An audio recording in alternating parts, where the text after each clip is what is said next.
আপনার কি কখনো মনে হয়েছে বিশাল আকাশের দিকে তাকালে মনটা কেন হঠাৎ শান্ত হয়ে যায়?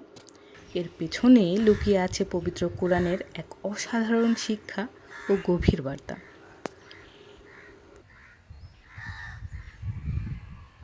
মহান আল্লাহ সূরা কাফের ৬ নং আয়াতে বলেন, বাংলা উচ্চারণ আফালাম ইয়ানজুরু ইলাস সামা ই ফাওকাহুম কাইফা বানাইনাহা ওয়া জাইয়ান্নাহা ওয়া মা লাহা মিন ফুরুজ।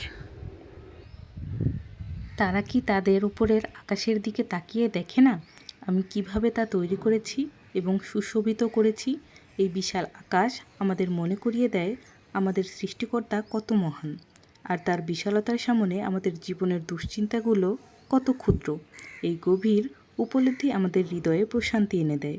তাই যখনই মন খারাপ বা ক্লান্ত লাগবে, আকাশের দিকে তাকিয়ে আল্লাহকে স্মরণ করে বলুন আলহামদুলিল্লাহ। ভিডিওটি ভালো লাগলে শেয়ার করে অন্যদের জানার সুযোগ করে দিন। জাজাকাল্লাহ খাইরান।